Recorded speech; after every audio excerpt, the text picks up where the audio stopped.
After her father's death, just a small patch of land now claimed by debt and a daughter whose youth was becoming too visible for comfort.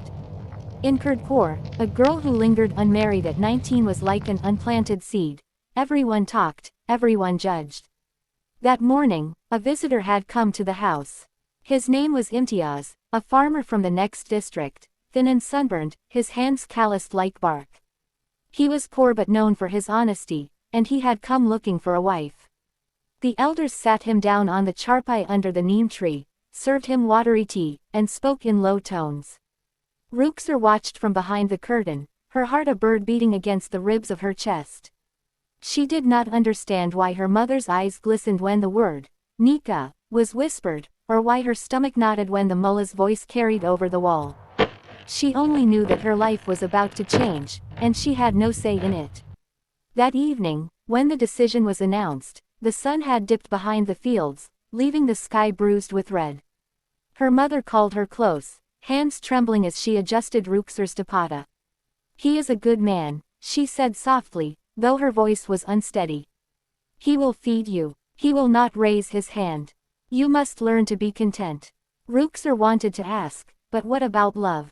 What about dreams? Yet she said nothing. In this village, questions were a luxury only sons could afford. The wedding preparations were hurried, 2 days of borrowed jewelry, old bangles polished until they shone like new, and a bridal dress stitched from fabric her aunt had once worn at her own wedding.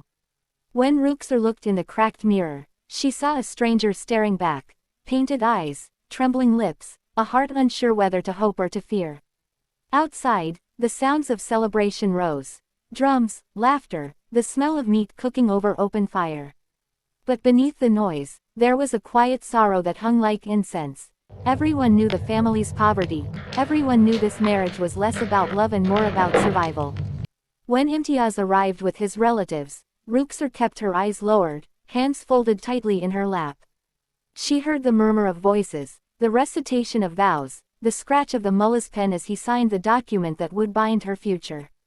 In that moment, she felt as if the world had tilted slightly, and she was falling into it without wings. Night came, and with it, the weight of expectation. The wedding chamber was small, just a wooden cot, a single lamp flickering on the wall, and a scent of roses mixed with dust. Rukhsar sat on the edge of the bed, her veil heavy, her heartbeat loud in her ears. She had heard stories from other girls, whispers in the fields about what husbands did on the wedding night. She was frightened, more of the unknown than of the man himself. Imtiaz entered quietly. He stood for a long time without speaking, then knelt on the floor, untying his worn sandals. His clothes smelled of earth and smoke, his face was tired but kind.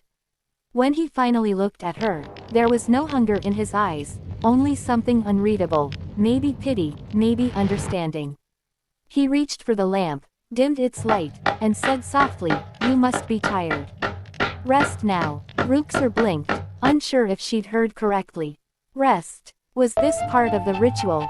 She hesitated, then lay down, still veiled, afraid to move. Imtiaz sat at the edge of the cot, his back to her. After a moment, he spoke again, voice rough but gentle. "You were forced into this, weren't you?" Her breath caught. She hadn't expected kindness, much less a question like that. "My mother thought it best," she whispered. He nodded slowly. "I see." A pause. "I will not touch you tonight." For a long time, neither spoke.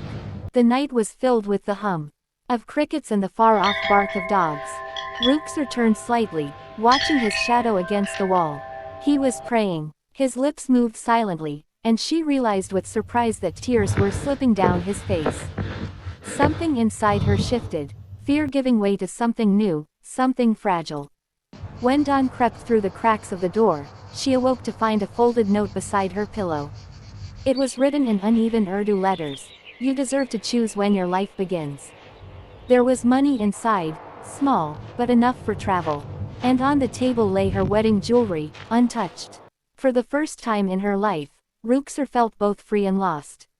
She stepped outside, the cold air biting her cheeks.